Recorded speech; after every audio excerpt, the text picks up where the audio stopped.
Bom dia a todos, muito bem-vindos a nosso segundo encontro de artes divinatórias, que é a oracular. Eu agradeço demais a presença de todos que vão estar aqui com o nosso dia preenchido, um dia muito feliz e um domingo muito especial. E eu agradeço aos inscritos, agradeço às pessoas que vão aí nos acompanhar na nossa programação, tá? E o meu nome é Luísa Papaléu, eu sou diretora de cursos e eventos do Centro Cultural Esotérico. E o que que é o Centro Cultural Esotérico?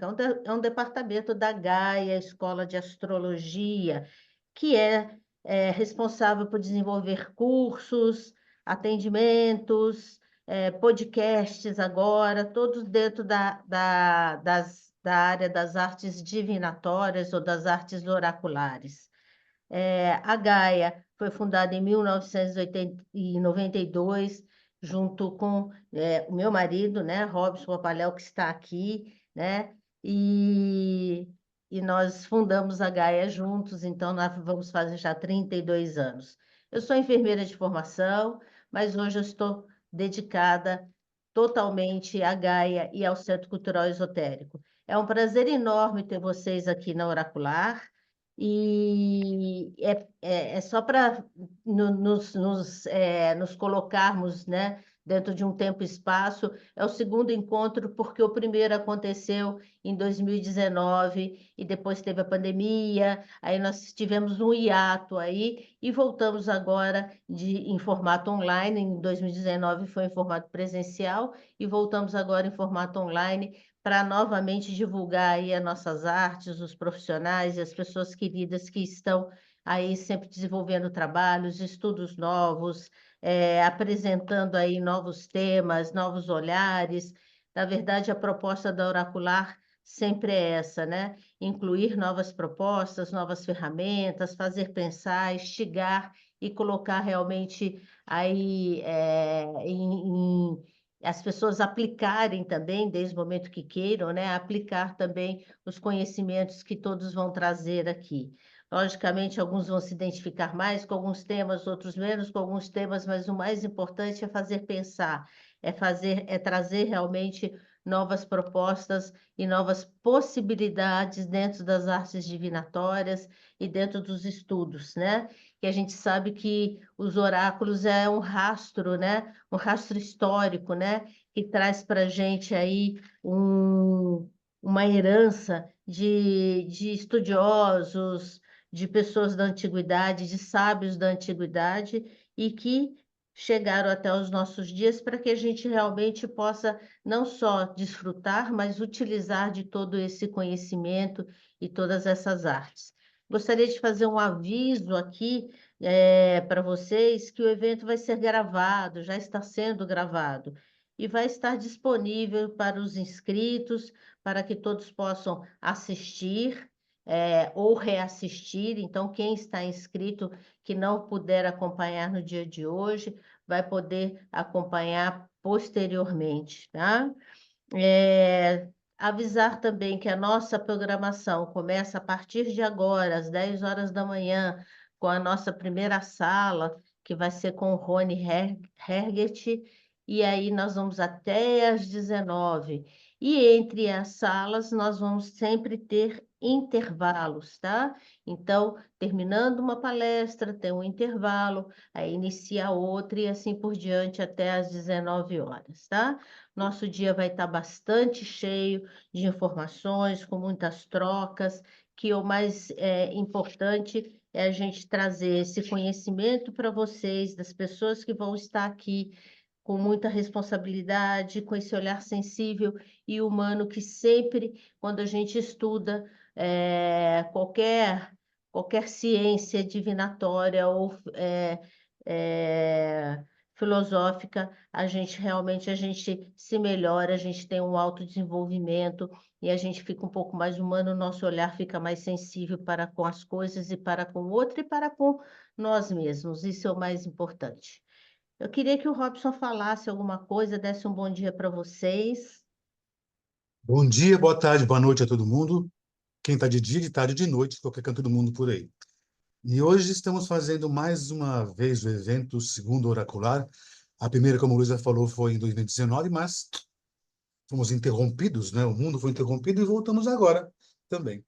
Nada é coincidência, né? Eu sou diretor da Gaia Astrologia e o Centro Cultural Esotérico é um departamento da Gaia que surgiu quando a Gaia fez 10 anos, ou seja, 22 anos. Então, o que acontece é o seguinte, né? A astrologia lida com ciclos planetários. E os oráculos, o tarô principalmente, com a Luísa no comando, né? Também lida com outros ciclos. E nós fechamos um ciclo, esse ano o ciclo atual faz 22 anos. Então, fechamos um ciclo do 0 ao 22, do louco ao mundo, né? E por conta dessa condição, vocês podem até reparar aqui na tela, né? Que tem uma nova fase do Centro Cultural Esotérico, até mudamos o logotipo da Gaia, que está aqui embaixo, aqui em cima da oracular. Embaixo, o novo logo do Centro Esotérico. Foi colocado agora e está inaugurando hoje, por sinal, junto com o oracular, que está retornando para nós todos. É a lua crescente, é o Ouroboros e o Sol, que representa essa nova fase do Centro Esotérico, do 0 ao 22, e começamos um novo ciclo, do 0 aos outros 22 anos, 44 e 66 à frente. Muito obrigado pela presença de vocês. Aproveitem bastante o dia, né? A Luísa vai estar no comando agora daqui em diante, e com todo o pessoal, agradeço a todo mundo que se inscreveu e também a todo mundo que vai fazer parte do nosso evento hoje, das salas, todas elas por aqui. Bom dia, boa tarde, boa noite e nos vemos durante o dia inteiro por aí. Então é isso, gente. Obrigado, Robson, pelas palavras. Realmente o Centro Cultural Esotérico está numa nova fase mesmo. Nós trocamos o nosso logotipo, nós iniciamos esse ano com runas, que vai ser até a primeira palestra, que é com Rony. Enfim, nós estamos aí numa nova fase, num novo momento, e com certeza contando aí com a colaboração das pessoas queridas, como o José Roberval, que eu vejo aqui, que também é o nosso querido professor aqui do Centro Cultural, e tantas outras pessoas, e todas as pessoas que são os nossos amigos, que a gente convida e o povo vem, né?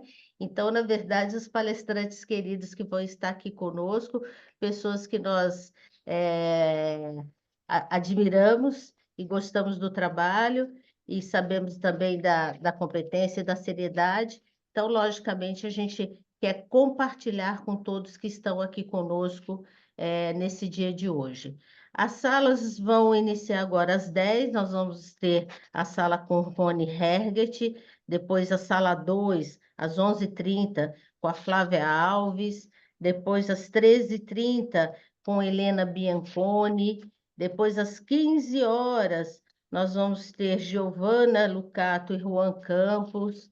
Aí, às 16h30, nós vamos ter o Renato 3 e às 18 horas, fechando brilhantemente a nossa oracular, o José Roberval Macedo, que vai nos trazer também um pouco, dividir um pouco do conhecimento dele conosco. Enfim, vamos ter um dia cheio, vamos ter um dia bastante produtivo, com bastante trocas de conhecimento, com conhecimentos novos, né? Então, como assim o tempo, como a gente está falando de um novo tempo, então também vai ter também novas possibilidades e novos olhares aí para esse uso dessas ferramentas tão importantes que realmente é um rastro histórico e é uma herança aí da antiguidade. Nós vamos dar agora 5 minutinhos, já já a gente retorna com a primeira palestra, a tradição nórdica das runas, com o Rony Herget, tá bom? Então, 5 minutinhos e a gente retorna para a primeira palestra. Já já a gente está de volta. Novamente, boas-vindas a todos e muito obrigada, tá? Voltamos e vamos iniciar agora as palestras, vamos iniciar a nossa segundo encontro de artes divinatórias, que é a oracular. Vamos dar continuidade aí ao nosso começo, né, ao nosso início com a palestra A Tradição Nórdica e as Runas, com Rony Hergest. Ele vai falar sobre os diversos alfabetos Fundiarque. Rony, é isso mesmo? Como fala? Futarque. Fundiarque, é isso? Futarque. Hã? Futarque. Futarque e a cosmogonia e a teogonia nórdica, os aspectos oraculares e magísticos das runas. O Rony Herget é um grande amigo, libriano como eu. Na área corporativa, ele é advogado criminalista, é um ótimo advogado, por sinal, professor universitário de várias disciplinas, sempre foi professor, né? Já formou vários e vários advogados espalhados aí pelo Brasil todo.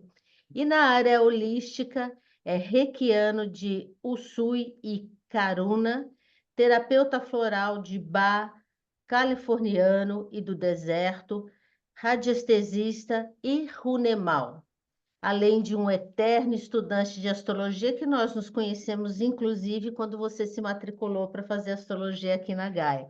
E a partir daí, ficamos muito amigos e muito próximos. Rony, prazer enorme ter você aqui na Oracular e também aqui no Centro Cultural Esotérico como o nosso mais novo professor e que realmente está dando show de bola aí em todas as aulas com o pessoal escrevendo, elogiando e tudo mais. Passo a palavra para você, boa palestra e pode iniciar aí a sua palestra. Muito obrigada, Rony, muito obrigada. Muito bom dia, Luísa. Muito bom dia aos meus demais colegas palestrantes que estão aqui pela Oracular. Aqui, desde já, eu desejo aí uma excelente participação, uma boa audiência aí para todos, com grata satisfação e, sobretudo, gratidão, que eu agradeço, Luísa, o prestígio de participar entre tantas pessoas renomadas aqui e a confiança do trabalho depositado sobre esse tema. E, para mim, é extremamente importante essa divulgação de novas culturas, de novas visões de mundo, representadas aqui na tradição nórdica, porque a proposta de uma escola como a Gaia, com certeza, né, além de aumentar o conhecimento, fazer com que as pessoas tenham o próprio autoconhecimento e auxiliem com amorosidade o semelhante no aconselhamento das práticas oraculares com muita amorosidade e não menos afinco, não menos sintonia, né? E eu acho importante que as runas façam parte desta proposta, porque eu me lembro que há 20 anos atrás, quando eu joguei runas pela primeira vez, a pessoa que me atendia, ela lia um trecho de um poema rúnico e em cima daquele verso ela fazia a interpretação da situação e dava o aconselhamento. E mudou muito de lá para cá. Hoje nós temos alguns materiais, né, alguns livros. Uma boa parte desses livros que nós temos são produções independentes e às vezes é difícil da gente encontrar, apesar de ser um bom material. São edições bancadas pelos próprios autores e às vezes a coisa fica meio que perdida, né? Não é tão divulgada e é divulgada de uma maneira segmentada, fracionada, e existe muita distorção até e falsas polêmicas nessas conceituações. Então, eu acho importante essa proposta aqui da Gaia, da gente participar e divulgar isso de uma maneira bem sistematizada, como a gente tem procurado fazer, né? Com aulas dialogadas, com exercícios, com os alunos, mesmo que seja através de uma plataforma digital, isso não prejudica em nada a transmissão do conteúdo e a avaliação do desempenho mesmo dos nossos alunos, né? Então, que bom que estamos todos aqui. Eu gostaria de falar um pouquinho, né, iniciando aí pela tradição nórdica, que ela é calcada, né, na filosofia de reverência à natureza e com a interação às forças externas, como clima, ciclos anuais, relevos. Então, principalmente, quando a gente fala os povos nórdicos aqui, nós estamos falando da Finlândia, dos países escandinavos, Dinamarca, Noruega, Suécia, até a Islândia. E há, inclusive, alguns autores que incluam também certos povos eslavos.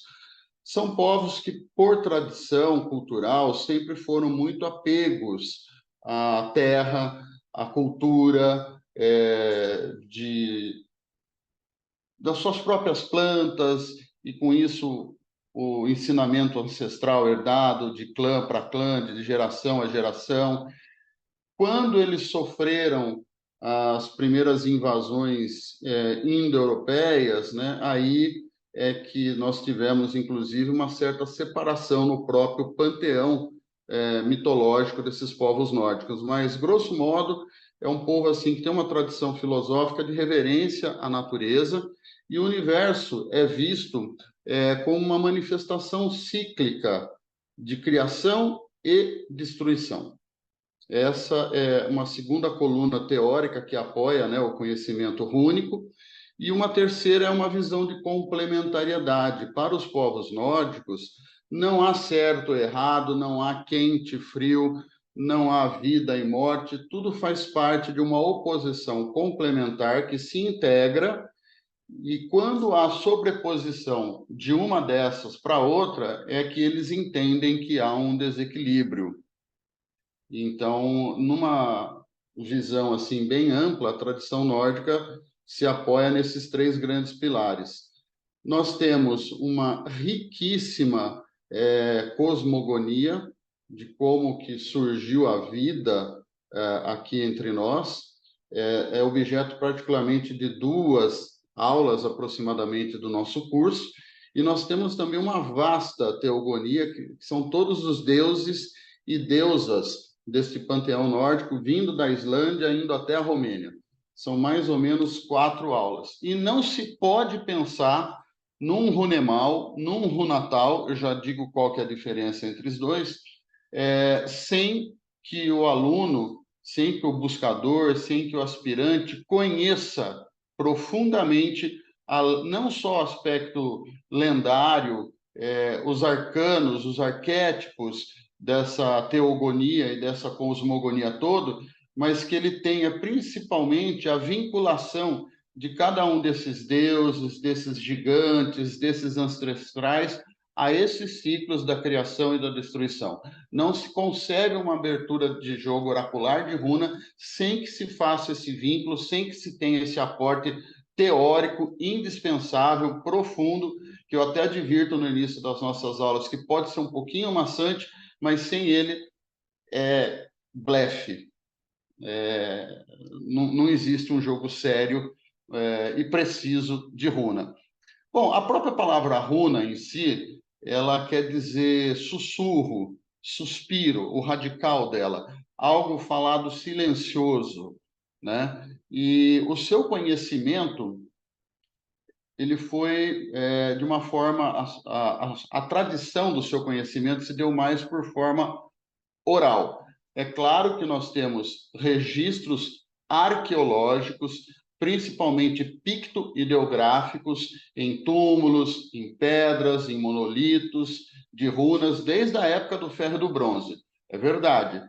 Mas a parte magística das runas, ela foi predominantemente transmitida de maneira oral, e algumas coisas se perderam. Não obstante existirem poemas, que é a segunda fonte no qual a gente se calca, além da arqueológica, não obstante nós termos muitos poemas que narram as sagas rúnicas, né?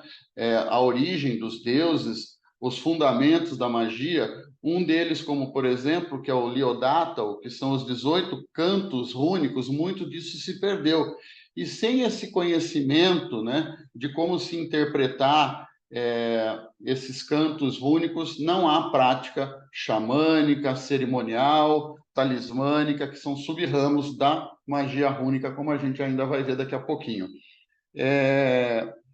A mitologia nórdica, né, se calca principalmente na lenda de Odin, que ficou dependurado durante 9 dias e 9 noites na Yggdrasil, que é a árvore da vida, e ele recebeu uma lança no coração, ficou pendurado de cabeça para baixo, né, durante 9 dias e 9 noites, foi lançado no coração e teve que doar um olho a Mimir, que foi um dos deuses pré-Odin, que estava enterrado na árvore da vida, em troca deste conhecimento sagrado rúnico. Esse é um dos contos do Havamal, que é um dos grandes poemas ságricos do conhecimento aqui, que significa o canto do Altíssimo, né? E desta forma, através das Nornes, as senhoras do destino, presente, passado e futuro, lhe foram transmitidos esses caracteres gráficos, morfológicos e sonoros que compõem o alfabeto Futhark. Tá? A Luísa, você não errou quando você pronunciou Futork, porque a gente vai ver que uma das variações de pronúncia também é Futork, mas aí a gente vai chegar lá no porquê. Existem, assim, 4 teorias históricas a respeito dessa grafologia das rúnicas. Uma que diz que foram os latinos que adaptaram o alfabeto das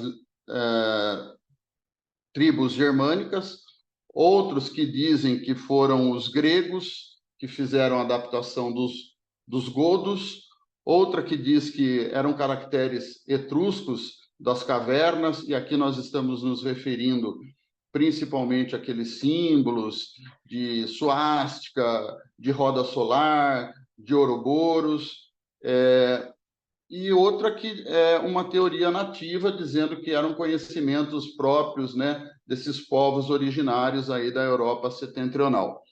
Nós temos vários alfabetos futarques, em torno mais ou menos com suas subvariantes, de 10 até 16. O primeiro sistema Futhark, que a gente chama de Elder, de Futhark antigo, ele é conhecido por 24 runas. Daqui a pouco pode ser que alguém faça uma pergunta sobre a 25ª e eu chegarei lá para explicar. Mas o Futhark antigo, aquele que reza a lenda, que foi transmitido a Odin, ele é composto por 24 caracteres. Depois nós temos o Futhark novo, que surgiu no século VII, que caiu para 16 runas.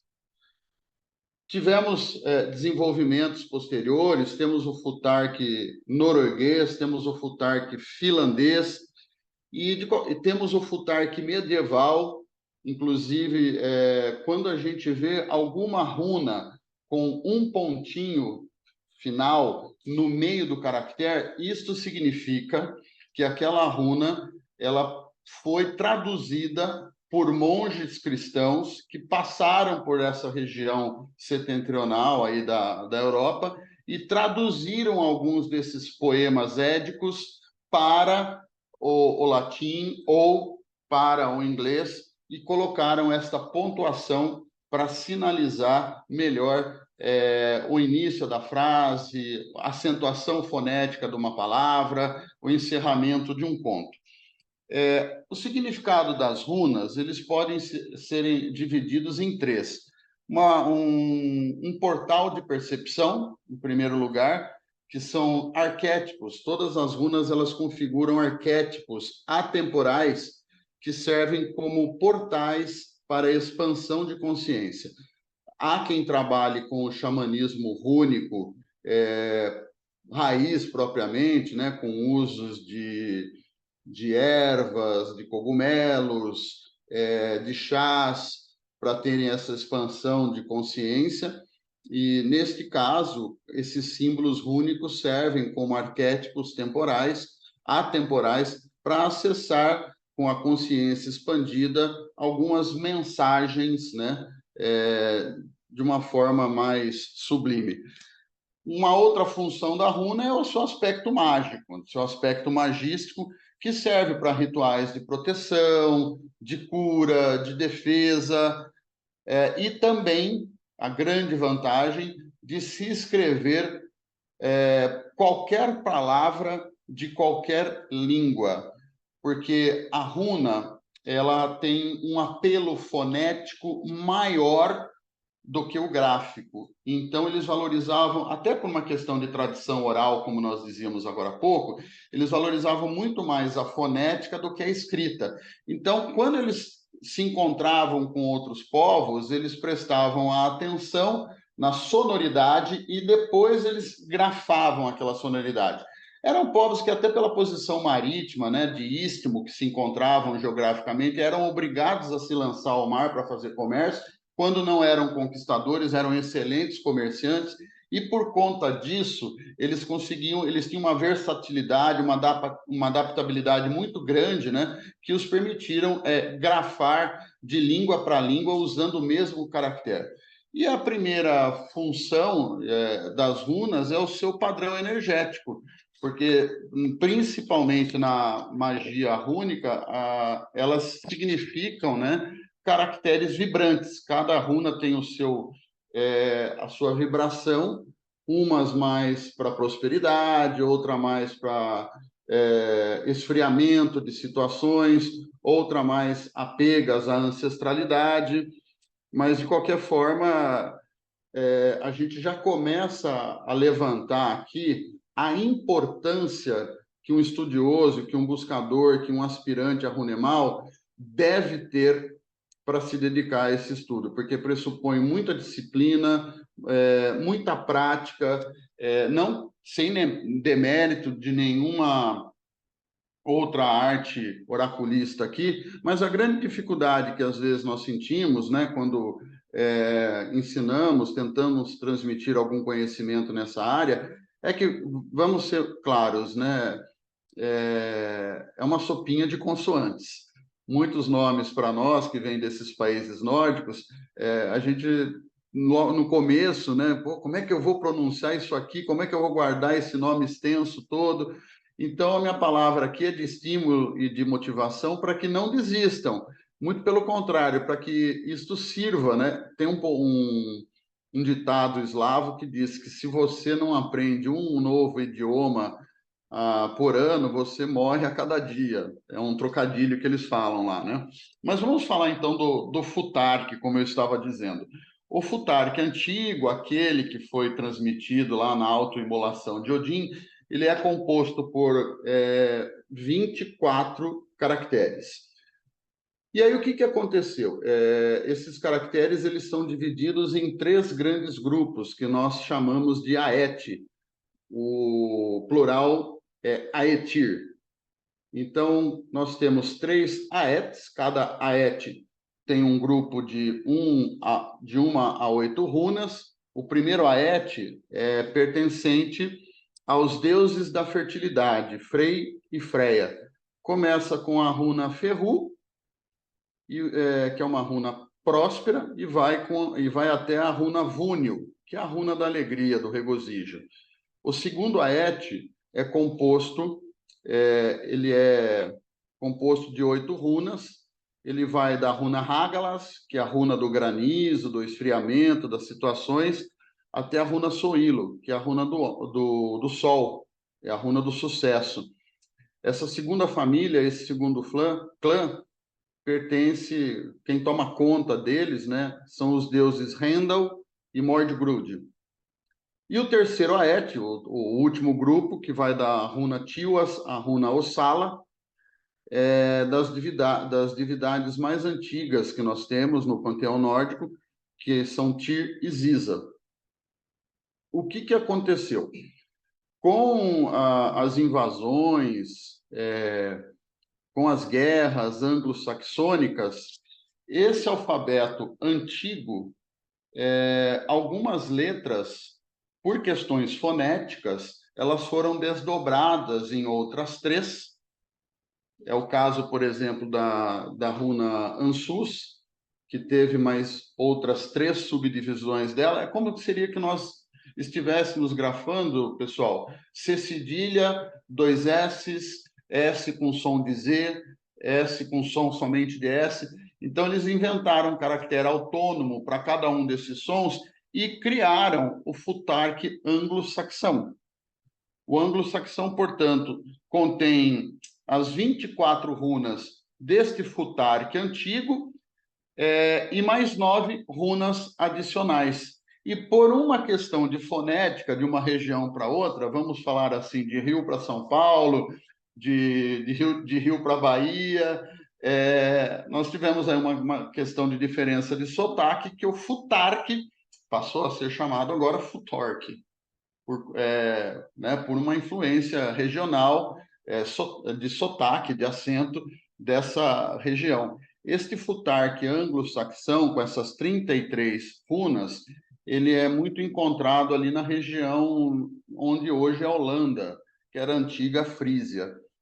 E um outro futarque também ao lado desses dois é o futarque ou futorque da Notúmbria, que tem, além das 33 runas do futarque anglo-saxão, mais 4, totalizando, portanto, 37 runas. Há quem diga na literatura que este futorque da Notúmbria são runas falsas. É até chato falar isso, mas é uma referência bibliográfica, porque, ao contrário dos outros dois, que têm um apoio na literatura da poética Edda, estes outros aqui, compostos por 37 runas, o futorque da Notúmbria, ele tem apoio no antigo poema inglês. Então, eles acham eles consideram, né, que esse futorque da Notúmbria não é original. Foram os monges cristãos, durante a invasão da Bretanha, que fizeram adaptações e inovações, e, portanto, não tem, né, é um plágio, falando com todas as letras, das outras duas últimas modalidades. Eu queria partir agora para um assunto muito interessante, né, que depois da cosmogonia, da teogonia, que são as chamadas fórmulas rúnicas. As fórmulas rúnicas também têm o seu apoio na arqueologia, também têm o seu apoio na literatura nórdica, mas aonde a gente encontra principalmente exemplos de fórmulas rúnicas são com os vikings, que eles tinham o costume de gravar nos seus escudos, nas suas espadas, nos seus elmos, nos beirais de suas casas, algumas inscrições compostas por ideogramas, por números e pelas próprias runas. E eles faziam isto de uma forma metafórica. Eles nunca colocavam a runa, por exemplo, Ferru, gravada significando prosperidade, por exemplo, na porta da casa diretamente. Ou eles se referiam a isso através de números, ou eles se referiam a isso através de runas is, que eu já vou explicar o que é. De qualquer forma, eles sempre entendiam que o sagrado para eles somente era sagrado enquanto eles os protegiam. Eles não revelavam, porque runa era algo que era sussurrado em segredo. Então, eles nunca diziam com todas as palavras exatamente o que eles pretendiam. Quando eles gravavam uma proteção numa espada, quando eles gravavam uma proteção no escudo. No escudo, eles colocavam assim, aquele que reflete a luz. Na espada, eles colocavam assim, a invencível. Só que a hora que a gente vai decifrar essas palavras, a invencível ou aquele que reflete a luz, nós descobrimos hermeticamente uma gravação numérica que tinha toda a ancoragem de força, de proteção, ou de prosperidade, ou de ataque, através dessas inscrições. E isso são as chamadas fórmulas rúnicas, que são várias, encontradas desde braceletes, espadas, escudos, elmos, vasos, beirais de casa, e muitas vezes eles faziam isso através de algo que pouco se vê falar hoje em dia, que são as chamadas runas Is. Eles se utilizavam de uma técnica, nós vimos agora há pouco, quando falávamos do futark antigo, que ele é dividido em 3 grupos. Eles utilizavam de uma técnica, se referindo ao primeiro grupo, como um grande risco vertical comprido. E risquinhos pequenos para se referir às runas subsequentes daquele grupo, daquela família. Então, por exemplo, quando eles queriam falar da primeira runa, que é a Ferru, eles faziam um grande risco comprido e um risquinho curtinho do lado. Eles estavam indicando com isso que eles estavam falando da Ferru. Eram as fórmulas que eles tinham para hermetizar, né, a magia que eles estavam pregando ali. E já que a gente começa a falar também das várias formas de inscrever as runas, tem um assunto muito interessante aqui, que são as Bind Runes. Essa muita gente já conhece, né? E às vezes a gente vê em qualquer pesquisa, qualquer gugada que a gente faz por aí, Bind Rune da fortuna, Bind Rune da paz, Bind Rune para proteger a viagem, Bind Rune do amor, né? Então, a Bind Rune, ela é uma contração de no mínimo 2 runas, que podem ser escritas ao lado uma da outra ou sobrepostas. As 2 técnicas são válidas. E por que eles usavam as Bind Runes? Primeiro, por uma questão de fórmula magística, para preservar os seus segredos, as suas intenções, ancorar as suas energias, abrir os seus portais de expansão. E, em segundo lugar, por uma necessidade de caber no pequeno espaço que eles tinham para fazer a inscrição. Um cabo de uma faca, uma bainha de uma espada, algo do estilo. E nessas horas, a gente precisa tomar muito cuidado, né? Porque uma Bind Rune a gente não é Ctrl+C, Ctrl+V. Bind Rune não é meme. Bind Rune é algo muito sério. A pessoa que está escrevendo o Bind Rune, ela tem que focar no objeto primeiro. Ela não pode olhar um modelo e já sair rabiscando, né? Não é grafite, né? Não é pichação. E é uma coisa muito séria, não só na intenção que se coloca, no foco que se coloca, mas principalmente para que não aconteça aquilo que nós chamamos de resultado de runa troll. Quando se sobrepõem runas, precisa-se ter muita atenção, muito cuidado para que isso não resulte numa runa que nós chamamos runa troll, que é uma runa nautis, que é uma runa fria, que é a runa da necessidade. Eu até dei um exercício essa semana para os alunos aqui do curso, né? Remetendo-os a um link de uma reportagem que saiu de um avião que foi apreendido aí numa operação da Polícia Federal. E a gente olha na cauda do avião e a gente vê um logotipo da empresa.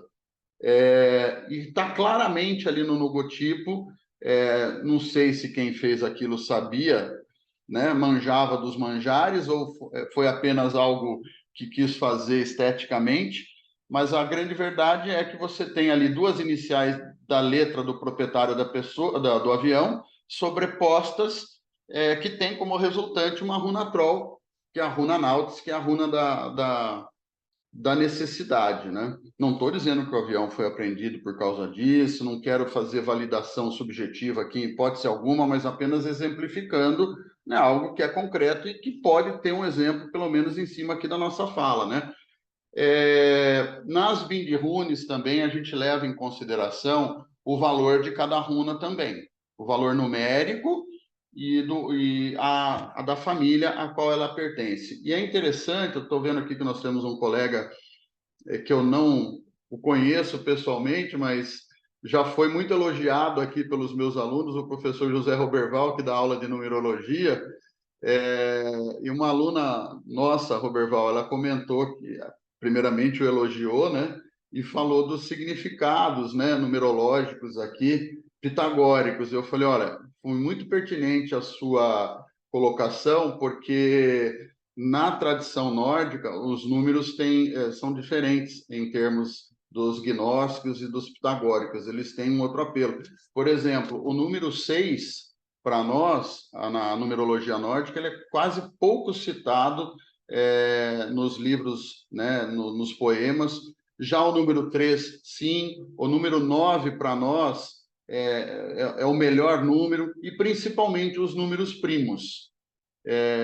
A gente tem assim, um uso deles muito mais corriqueiros, mas os significados são diferentes. Então, eu achei perfeita essa participação da colega aí para a gente deixar claro, né, com o que a gente está trabalhando, até porque em toda magia, independente dela ser rúnica, dela ser cabalística, independente da vertente, uma vez feito, feito está, né? Não dá para apagar, não dá para consertar, e por isso que eu realço cada vez mais, né, o conhecimento, a disciplina, a dedicação que os alunos têm que ter para saber o que estão fazendo.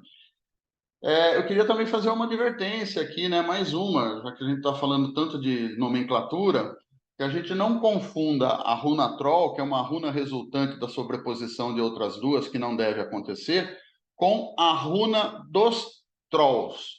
Trolls eram gigantes, forças primordiais, adversas, de acordo com aquilo que a gente estuda na cosmogonia. É a nevasca, a lava vulcânica, a correnteza de rios, são forças destruidoras da natureza, que são chamadas de Trolls, né? E há uma runa dos Trolls, que é usada também dentro da magia rúnica para feitiços de maldições, feitiços de ataques, feitiços de amarrações, inclusive dentro da própria cosmogonia há um deus que se apaixonou por outra, que não cedia de jeito algum, e um dos emissários dele elaborou uma runa troll para ter, né, a sua amada de volta, talvez em 7 dias, como diz o poste hoje em dia, né? Mas isso já acontecia com eles. Eu queria falar um pouquinho a respeito das magias que nós temos nas rúnicas. Nós temos duas grandes vertentes. Nós temos a magia xamânica, que se subdivide em magia talismânica, e nós temos a magia cerimonial.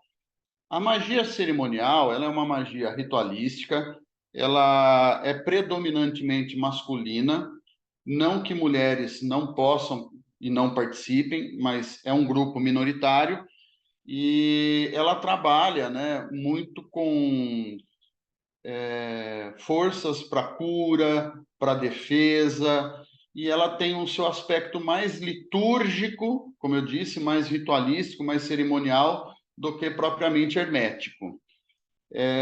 E nós temos essa magia cerimonial, ela é chamada também de Gaudry. Gaudry são os cantos rúnicos. São muito bonitos, por sinal. Acho que vale a pena aí uma pesquisa para ver o aspecto folclórico até deles, e é bastante interessante. E nós temos a outra vertente, que é a magia Seidri, que é a magia xamânica. Muito embora boa parte da literatura diz que o xamanismo nórdico mesmo é muito restrito mais aos povos samis, aos Yanuks, menos ao pessoal proto-germânico. Mas, de qualquer forma, há essa vertente, Seidri, que é essencialmente feminina, que são as sacerdotisas, as videntes, as volvas, como a gente chama, ou as seidicronas, como a gente também denomina.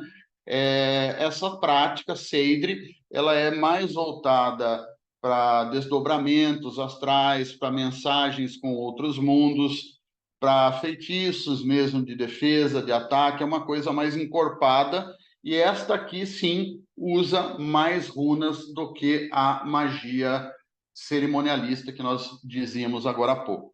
Dentro desse ramo da magia xamânica, da Seidre, nós temos a magia talismânica. Como diz o filósofo, né? Uma coisa é uma coisa, outra coisa é outra coisa. Nós temos uma distinção entre amuleto, talismã e sigilo. O amuleto ele tem um aspecto mais de defesa, o talismã tem um aspecto mais de ataque, e o sigilo ele faz a composição dos dois. Ele pode ser de ataque e de defesa. Então, nós aprendemos aqui no nosso curso, né, quais são, como se faz um talismã, que pode ser feito numa hora de emergência, num papel, numa cartolina, como pode ser feito também em ossos, em madeira, em couro, só que consideramos talismã, sigilo e amuleto feitos aqueles que realmente são inscritos. Então, desaconselha-se a compra de modelos, né, em feirinhas ou pela internet. O ideal é que cada um construa o seu desde o início.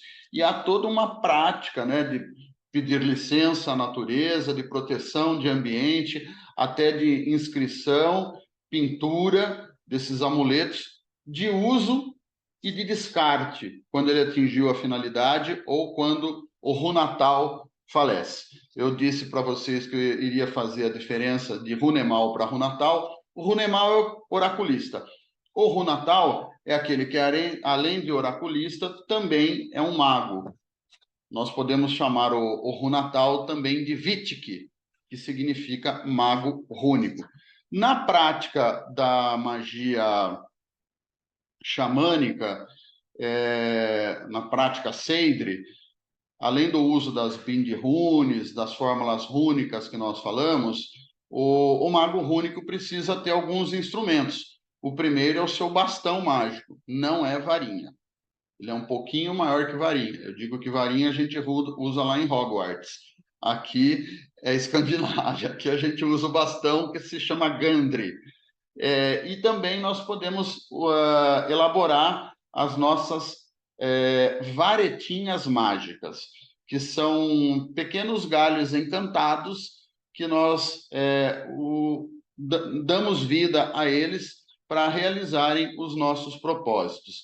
Eu queria compartilhar nesse momento aqui da aula com vocês alguns objetos aqui nossos. Eu vou até pedir, se porventura eu fizer alguma barbeiragem, eu vou pedir o apoio aqui do meu colega de estúdio aqui, o João, mas eu acho que eu já consigo fazer. Eu queria mostrar aqui a mesa para vocês.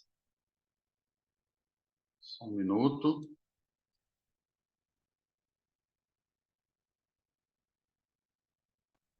Pronto, está aparecendo aqui. Queria mostrar alguns objetos, né, que um mago, um Runatal deve ter. Então, além do seu Gandri, né, o seu bastão mágico, ele precisa também ter o seu Drink Horn, esse chifre que nós estamos vendo aqui de boi, né, que eu estou apontando aqui para vocês, que é onde a gente faz, né, a nossa consagração de runas com ele, colocando cerveja vermelha ou cerveja de trigo ou hidromel. Alguns desses objetos, quando não estão em uso durante o rito de magia, eles devem ser guardados direitinho, né, com todo carinho no altar. Na hora que se vai ler uma runa, não há necessidade de ter o bastão ali do mago, não há necessidade de ter ali o Drink Horn, né? Mas eu trouxe aqui para mostrar para vocês. Esta tábua que vocês estão vendo aqui é chamada de Teia de Wyrd. Nesta tábua aqui estão todas as 25 runas. Se eu fizer isso aqui com o dedo, ó, neste caminho, eu tenho a runa Lagus. Se eu fizer isso aqui, eu tenho a runa Wyrd. Se eu fizer isso aqui, eu tenho a runa Gebo. Então, aqui estão condensadas todas as runas do alfabeto Futhark antigo. Isso aqui é chamado de Teia da Vida. Isso aqui, para nós, representa o passado, o presente e o futuro. E por se falar nisso, retomando o início da nossa apresentação aqui, para os povos nórdicos, retomando, não existe frio e quente, não existe ruim e bom. Tudo é uma oposição complementar que deve conviver em equilíbrio. Os nórdicos dão muito valor à ancestralidade, aos antepassados e ao passado. Eles entendem que o passado já foi, eu não vou mudar. E eles entendem que o futuro não é determinista, fatalista. E que no meu presente, que se esvai pelo vão dos dedos da minha mão, é que se encontra a minha possibilidade plena de construir a minha vida e moldar o meu futuro. Então, eles valorizam muito este símbolo aqui, porque tem um apelo religioso, né, e de responsabilidade de vida muito forte. Este outro símbolo que vocês estão vendo aqui é chamado de elmo do terror. Ele era muito usado nas velas dos barcos vikings, nos navios, ou até mesmo pintado no rosto. Às vezes a gente deixa as nossas runas aqui para descarregar energeticamente um pouco, né?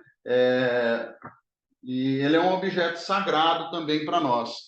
Eu estou mostrando agora aqui para vocês, eu já vou até adiantar um pouquinho, o que vocês estão vendo aqui como se fosse um recipiente, né? É um lugar para eu jogar runas. Daqui a pouco eu vou até demonstrar. Eu posso jogar as runas num espaçozinho como esse, com dados rúnicos que estão aqui, ou eu posso jogar runas em cima desta toalha que está aqui embaixo, ou eu também posso jogar runas neste tabuleiro aqui. Esse tabuleiro aqui me apresenta vários tipos de possibilidades de jogada. Eu posso fazer a jogada única, eu posso fazer a jogada em cruz, eu posso fazer a jogada do 7 de Kenas. Existem várias e múltiplas possibilidades de se desenvolver jogos aqui. E também, né, vou pegar esse outro, eu posso ter runas na forma de cartas, como essas que eu estou mostrando aqui de baralhos para vocês. Um baralho muito bonito, por sinal. Cada runa tem um significado, ou Deus a qual pertence. São 25 cartas. Como eu posso ter runas também em sementes, em varetinhas, em gemas, ou em rodelinhas, como essas que estão aqui no jogo completo, nesse círculo aqui, nesta tabuinha.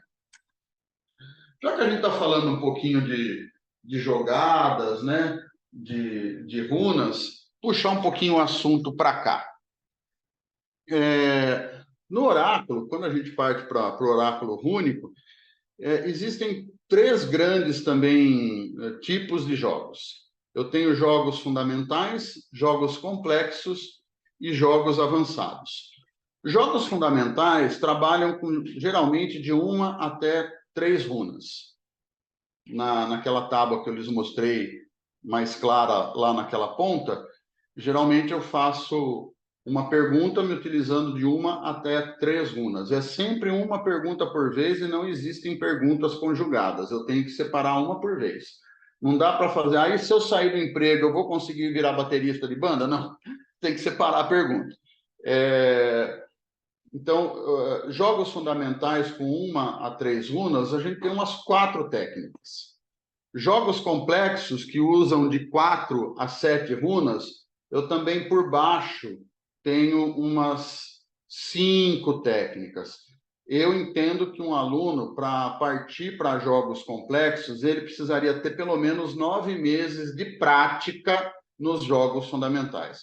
Primeiro, para que adquira autossegurança, autoconfiança, e aí sim a precisão ele pode partir para jogos complexos. E para jogos avançados, se utilizam de 8 a 25 runas. É uma tirada grande. E aí eu entendo que o aluno também precisaria ter mais ou menos o seu 1 ano e meio aí de experiência, de segurança, de sintonia. Cada uma dessas jogadas em nível fundamental, complexo e avançado também tem um quê de tantum de previsibilidade.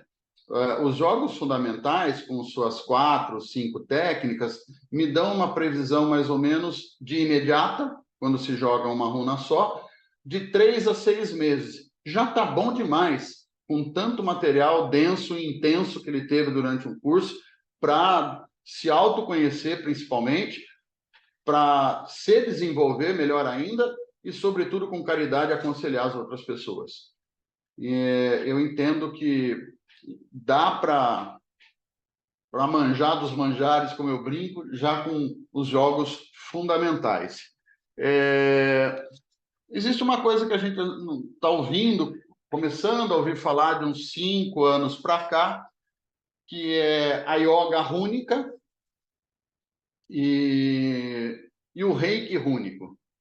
O reiki rúnico ainda não chegou muito aqui no Brasil, mas existe essa possibilidade também de iniciação com yantras, né? com símbolos rúnicos e com mantras, com palavras rúnicas, para imposição de mãos em centros vitais do corpo, visando cura, reequilíbrio. E também nós temos a yoga rúnica, que é composta pelas estadas, por posições que relembram o próprio desenho, o próprio grafismo da rúnica, associada à verbalização magística daquela runa. E, nesse sentido, tem uma runa, a gente chama de runa Fá. A runa Fá é uma posição de saudação à vitalidade, ao Deus Sol, para as pessoas devem fazer todo dia quando se levantam, né? Para adquirirem aí um centramento, uma vitalidade, uma força um pouco maior. Eu fiquei de comentar com vocês a respeito da 25ª runa, então, para que não passe em branco, a 25ª runa é chamada de runa de Odin ou runa branca. É uma runa não inscrita. Ela foi incorporada por um runólogo chamado Ralph Bloom, que o fez apenas para efeito oracular. O alfabeto antigo, o Elder Futhark, o alfabeto autêntico mesmo, ele é composto, como nós vimos, de 24 runas. O Ralph Bloom resolveu colocar a 25ª runa como sendo o imponderável, o inavançável, aquilo que não se é previsto. E ele a utiliza apenas para efeito de oráculo. Há quem o critique, dizendo que essa 25ª runa seria desnecessária, porque a runa Pert, ligada às Nórnias, já nos daria o destino. Mas, de qualquer forma, quem joga com 25 não é prejudicado se jogar apenas com 24. Eu, pelo menos, quando jogo, eu jogo com 25 runas, e se eu precisar fazer a magia, eu utilizo apenas as 24. Uma outra questão que eu preciso comentar para, acho que, esgotar o assunto aqui com todos, não sei se vocês estão conseguindo ver aqui, vocês vão encontrar alguns autores que colocam esta runa aqui, a Osala, como sendo a última runa do último Aet, no lugar dessa aqui, que é a Dagaz. Eu sou um desses. Para mim, a Osala, que está nessa posição, ela deve vir para cá. É assim no Elder Futhark original antigo. A influência céltica, no entanto, inverte, colocando a Osala como antepenúltima e a Dagaz como última. Eu cito aqui, por exemplo, a Mirella Faur, que é grande conhecida nossa, mas o Edred Thorson, que é quem eu sigo, ele coloca a Osala como última mesmo.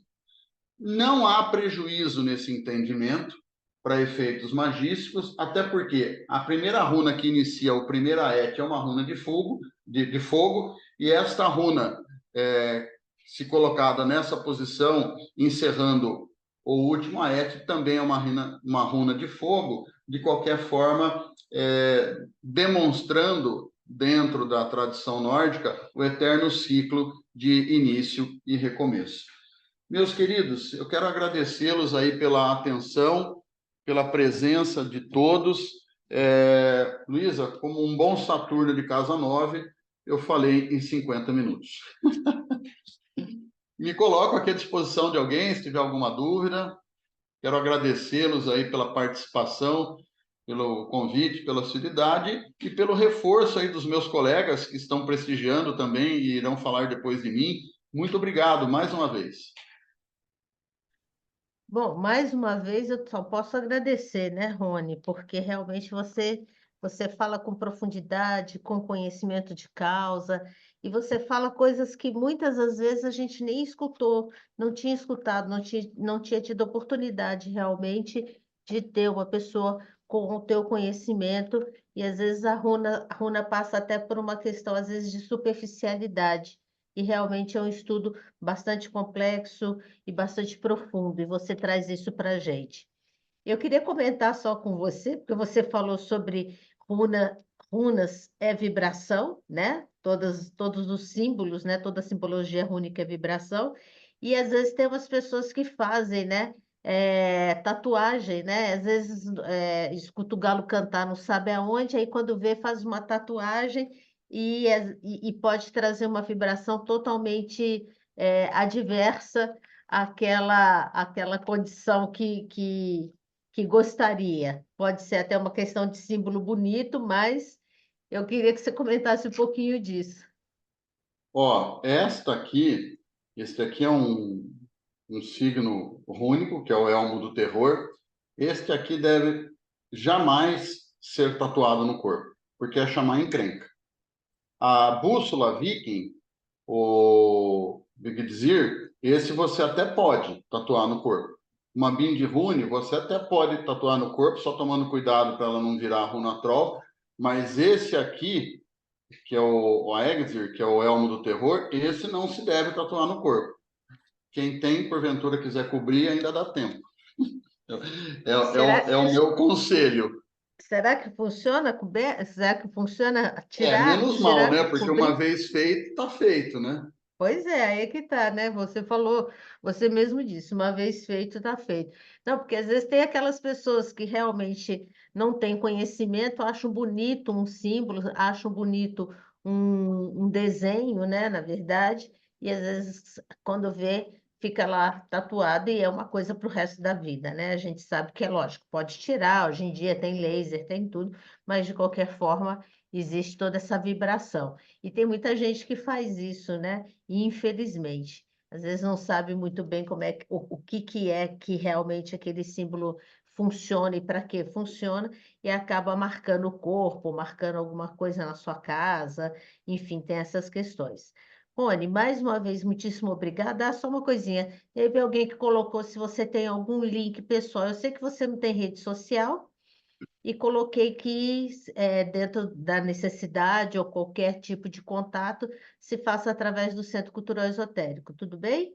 Eu não estou acompanhando aqui os chats, mas o meu link, o meu vínculo, né, é com o Centro Cultural Esotérico mesmo. Então, por favor, sinta-se à vontade aí de endereçarem mensagens para o Centro Esotérico aqui da Gaia, que eu me coloco à disposição. E convido a todos que assistiram ou que vão assistir que frequentem os nossos cursos, porque nós temos plano de ensino aqui, né? Nós temos ementa, nós temos critério de avaliação, nós temos bibliografia, principalmente conteúdo e objetivo, né? Então, faço esse convite, até mesmo antecipando meus demais colegas aqui, para que prestigiem os cursos, porque para estar aqui precisa saber o que está fazendo, né? Então, sintam-se todos desafiados, além de convidados, a participarem conosco aqui. Mais uma vez, muito obrigado, uma excelente oracular para todos. Espero um dia vê-los pessoalmente e em breve. Como hoje é dia de sol, da deusa sol, eu saúdo finalmente a todos com Hail Suna. Até mais. Obrigado, Rony, mais uma vez pela brilhante palestra e reforçando que o Rony é nosso professor aqui do Centro Cultural Esotérico, da cadeira de runas, e se alguém se interessar, entre em contato com o Centro Cultural, o semestre que vem tem aula, ele também faz atendimentos, enfim, estamos aí com todas as possibilidades para estar com vocês e atendê-los da melhor forma, tá bom? Muito obrigada. Agora nós vamos fazer um novo intervalo e às 11h30 nós voltamos com Profissão Tarólogo, a Arte e o Artesão, com a querida Flávia Alves, lá de Maringá, lá do Paraná. Nós vamos tê-la aqui. Um beijo, tchau, até daqui a pouco, gente.